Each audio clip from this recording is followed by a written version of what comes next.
I repeat to you, gentlemen, that your inquisition is fruitless. Detain me here forever if you will. Confine or execute me if you must have a victim to propitiate the illusion that you call justice. But I can say no more than I have said already. Everything that I can remember, I have told you with perfect candor. Nothing has been distorted or conceded, and if anything remains vague, it is only because of the dark cloud which has come over my mind, that cloud and the nebulous nature of the horrors which brought it upon me. Again, I say I do not know what has become of Harley Warren, though I think, almost hope in the peaceful oblivion, if there is anywhere so blessed a thing.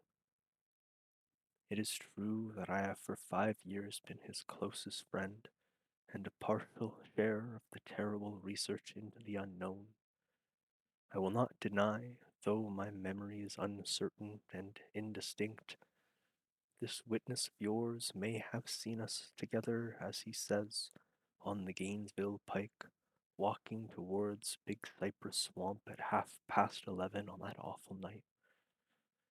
That we bore electric lamps, spades, and a curious coil of copper wire which attached instruments. I will even affirm for these things I'll played a part in a single hideous scene which remains burned into my shaking soul recollection. But of what followed, and of the reason I was found alone and dazed on the edge of the swamp the next morning, I must insist I know nothing, save what I have told you over and over. You say to me that there is nothing in the swamp or near it which could form the setting of that frightful episode. I reply that I knew nothing beyond what I saw. Vision or nightmare it may have been. Vision or nightmare, I feverly hope it was. Yet it is all that my mind retains of what took place in those shocking hours after we left the sight of men, and why Harley Warren did not return, he or his shade, or some nameless thing I cannot describe alone can tell. As I have said before, that weird studies of Harley Warren were well known to me, and to some extent shared by me. Of his vast collection of strange rare books on the forbidden subjects, I have read all that are written in the languages of which I am master. But there are few compared to those in languages I cannot understand. Most, I believe, are in Arabic, and the fiend-inspired book which brought to the end, the book which he carried in his pocket out of the world, was written in characters whose like I never saw elsewhere. Warren would never tell me just what was in that book. As to the nature of our studies, I must say again I am no longer retain full comprehension. Seems to me rather merciful that I do not, for they were terrible studies which I pursued more through reluctant fascination than through any actual inclination. Warren always dominated me, and sometimes I feared him. I remember how I shuddered at the facial expression on that night before awful happenings, when he talked so incessantly on his theory why corpses never decay, but rest firm and fat in the tomb for 1,000 years. But I do not fear him now, for I suspect he has known horrors beyond my ken. Now I fear for him. Once more I say I have no clear idea of our objective that night.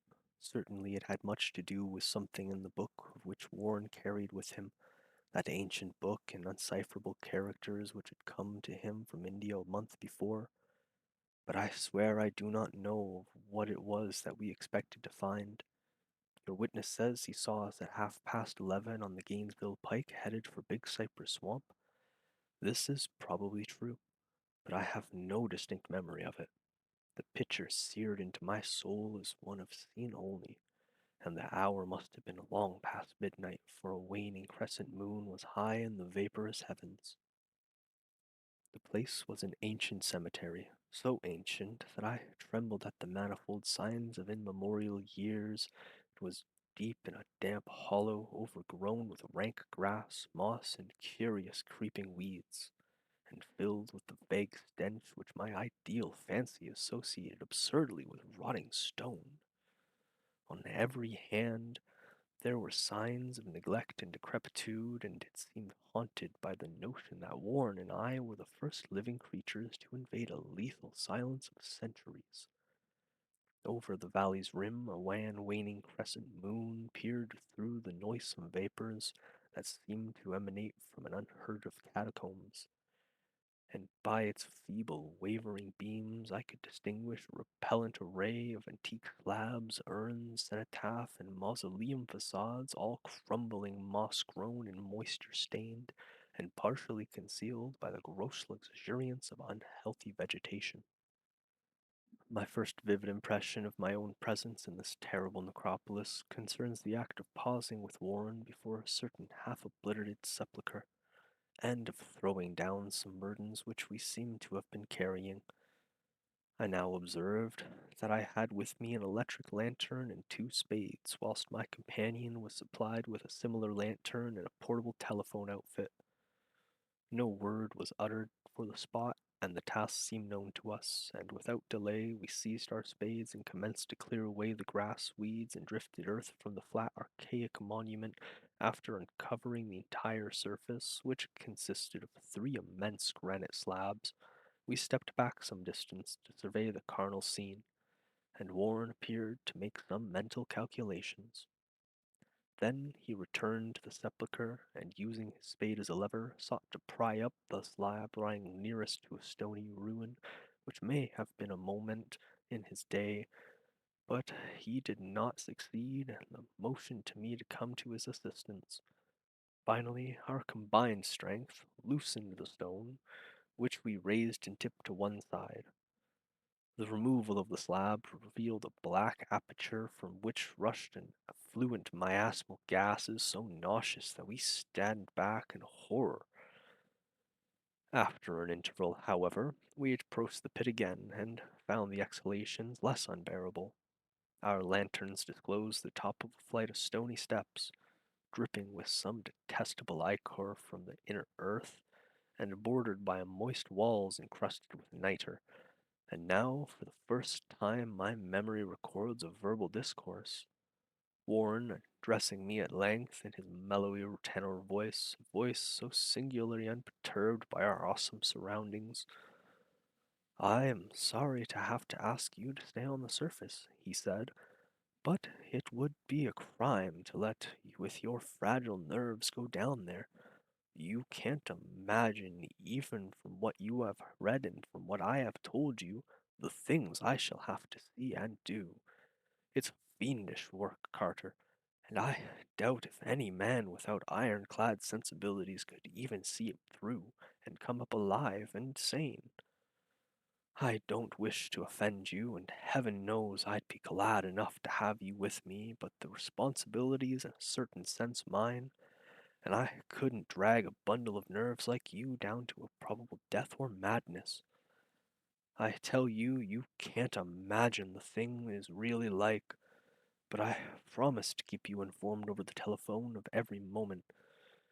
You see, I have enough wire here to reach the center of the earth and back." I can still hear in memory those coolly spoken words, and I can still remember my remonstrance.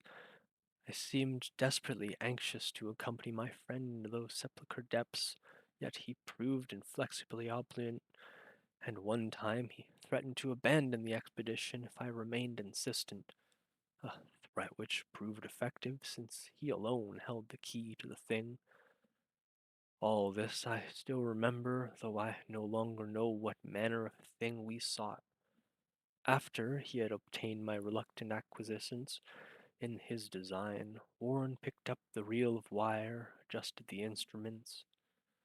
At his nod, I took one of the latter and seated myself upon an aged, discolored gravestone closed by the newly uncovered aperture. Then he shook my hand, shouldered the coil of wire, and disappeared within that indescribable ossuary.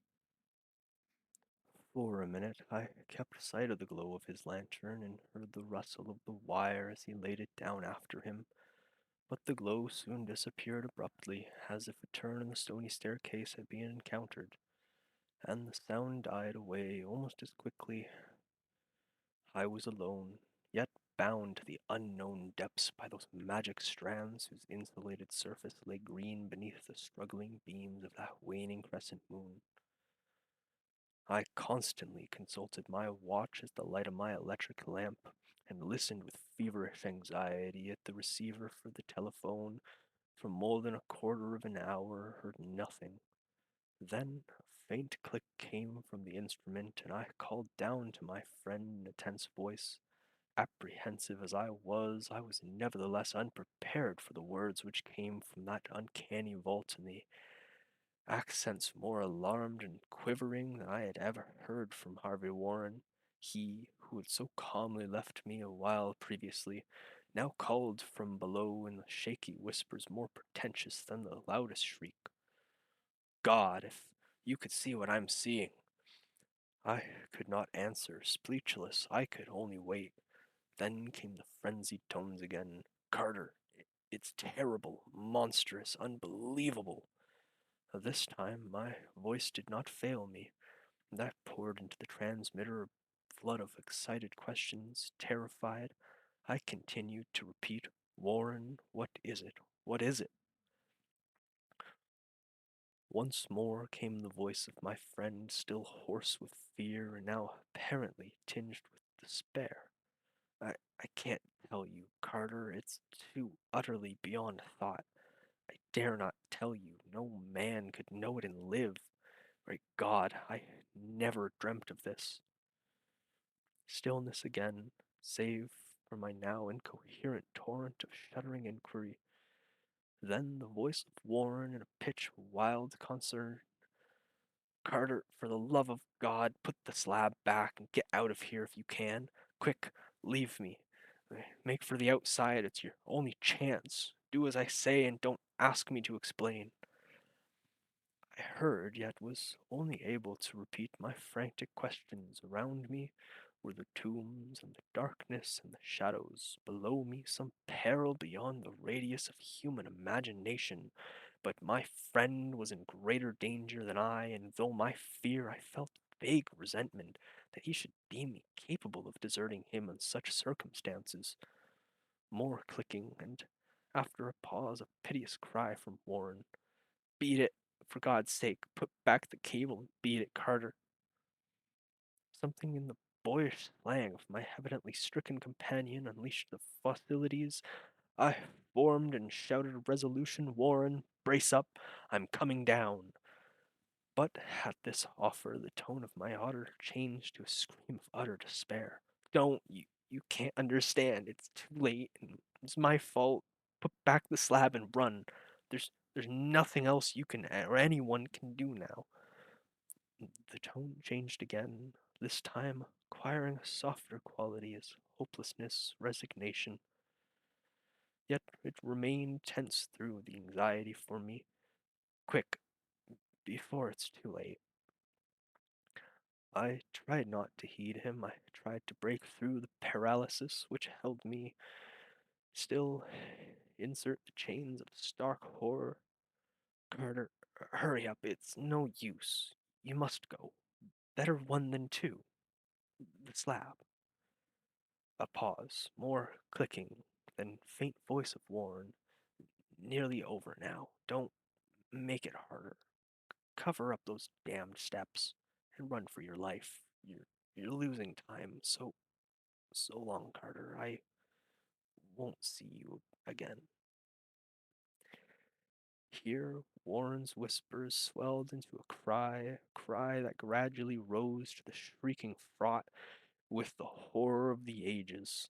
Curse these things, these legions, my God, beat it, beat it, beat it! After that was silence.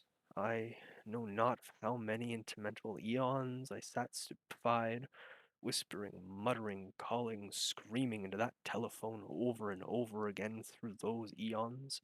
I whispered and muttered, called, shouted, and screamed, Warren! Warren! Answer me. Are you there? And then there came to me the crowning horror of all, the unbelievable, unthinkable, almost unmentionable thing I have said that the eons seemed to elapse after Warren shrieked forth his last despairing warning, and that only my own cries now broke the hideous silence. But after a while there was a further clicking in the receiver, and I strained my ears to listen. Again I called down, Warren, are you there? And in answer heard the thing which has brought this cloud over my mind. I do not try, gentlemen, to account for that thing, that voice, nor can I venture to describe it in detail, since the first words took away my consciousness and created a mental blank which reaches to the time of my awakening in the hospital. Shall I say the voice was deep, hollow, gelatinous, remote, unearthly, inhuman, disembodied? What shall I say? It was the end of my experience, and is the end of my story. I heard it and knew it no more. I heard it and I sat petrified in that unknown cemetery, in the hollow amidst the crumbling stones and the falling tombs, the rank vegetation and the miasmal vapors. I heard it well up from the innermost depths of the damnable opening sepulchre, as I watched amorous the necrophagous shadows dance beneath the accursed waning moon, and this is what it said. You fool! Warren is dead!